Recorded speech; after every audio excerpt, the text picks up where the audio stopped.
you could probably pick this thing up and plug it in, and you're not going to be able to make it sound like I make it sound, because tone is in your hands. I am serious.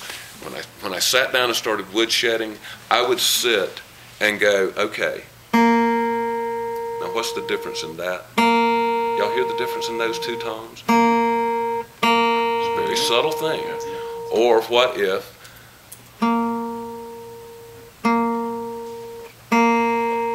and I would move my finger around just in different spots within the fretboard. I took a shower this morning before I came in here, so my calluses are soft. That affects the tone like crazy. I mean, I want all day between taking a shower and doing a show or play. You know, like if I've got to get up and do a session, I don't take a shower that morning because I want my calluses hard, because there's a different tone. What really matters is to start listening. Pay attention to what your ear is telling you. If you're screwing around in this tuning and you go, you know something doesn't sound right. Just follow your ear. Your ear will teach you more, but start really getting really discerning about what you're hearing. About if you hit it with a pick, if you hit it with just your thumb, I mean, I keep my fingernails really, really short, so because there are some times that I want just the pad, the sound of what the pad does, and then I can hook my fingers over and get more of the, you know, so it's like this kind of, and then I drop the pad of my hand across the strings to get this sound, which is kind of what Springsteen did on Hey little girl, is your daddy gone? Let it go away. It's just muting. It's called muting. And when I'm actually doing that in the studio, because of the cramped position it puts my hand in, I've got these little dealies here that I shove down under here, and I'll sit there and mess with it for like 30 minutes just to get just the right amount of mute, just the right amount of ring. With this, I can like kind of let it off when I hit the string.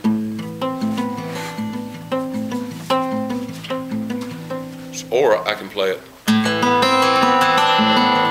I'm playing the exact same picking pattern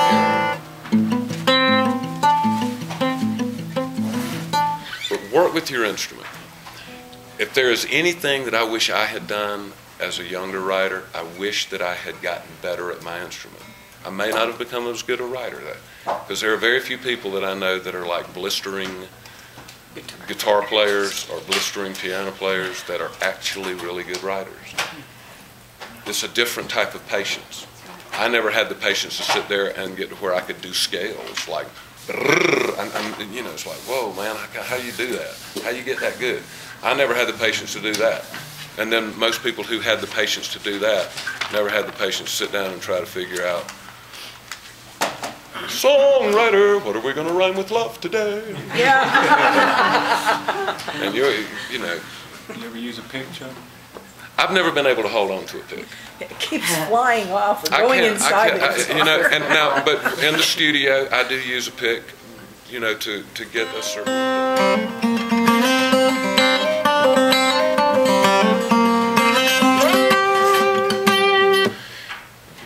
Guys, play around in this thing.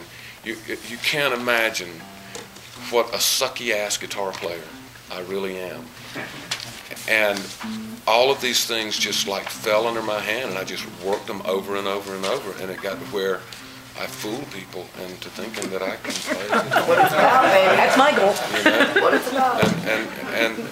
And any little trick in your arsenal as a songwriter, anything to make One more time, show us that thing that you slide. You just didn't show us what you did. You said, oh, I'm just doing this thing. That thing I mentioned, where you play and then you go up like the neck. What I'm doing. Yeah. That's nothing, I'm just going.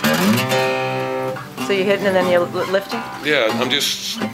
Like, do it and, you know, like apply it.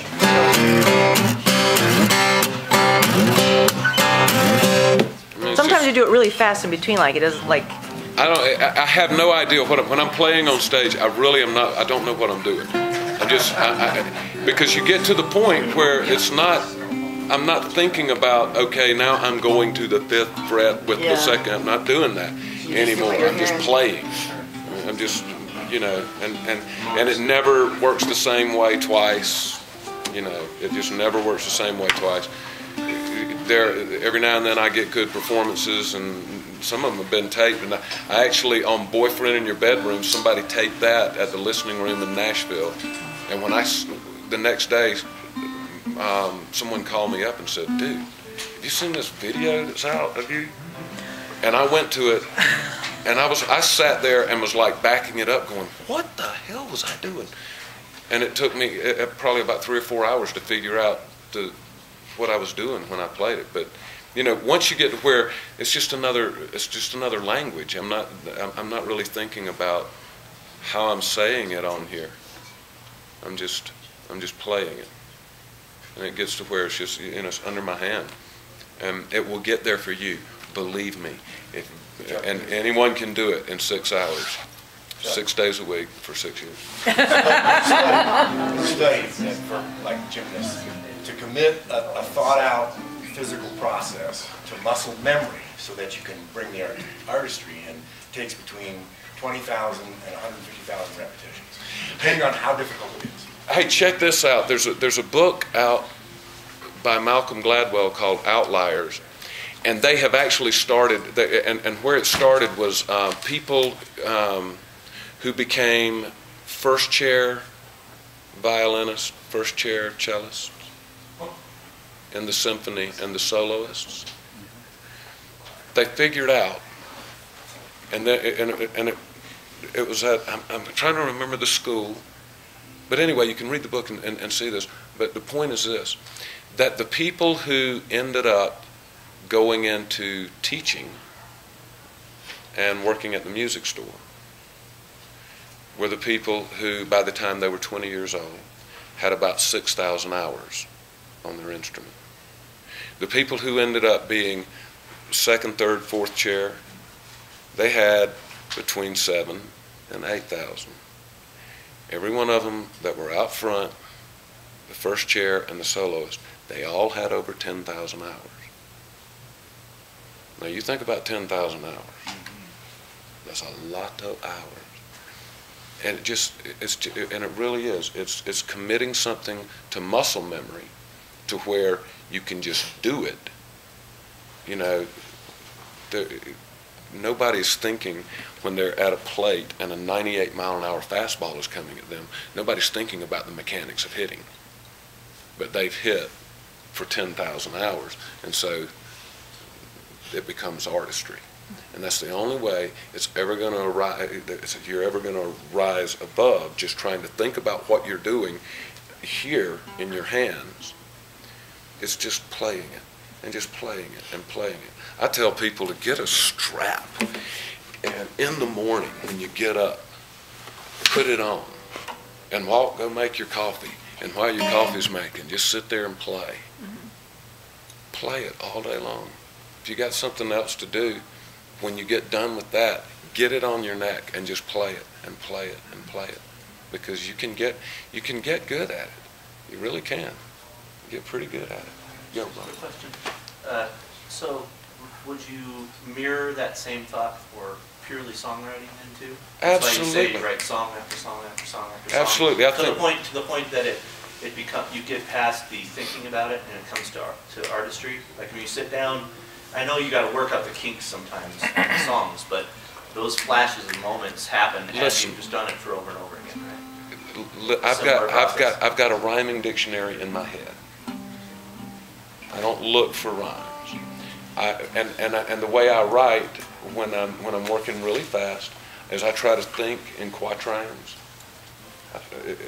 and be able to go A, B, B, and get a whole thought out rhyming it. Now, it may not end up being the lyric, but I can always go back and adjust it. And sometimes it ends up being the lyric. And the more I do it, the more it ends up being, well, that's the lyric. And then I labor over it, go back and edit, and I labor over it, and I will spend, I'll spend years writing a song. I don't care. Or I'll spend 5 minutes. If 5 minutes gets the song done, thank God, you know. the muse, or however you want to look at it. It's like, man, this is pretty amazing that it falls out like that. But then sometimes it just doesn't, you know. But it's always. I hope you all have enjoyed this. Thank you. Awesome.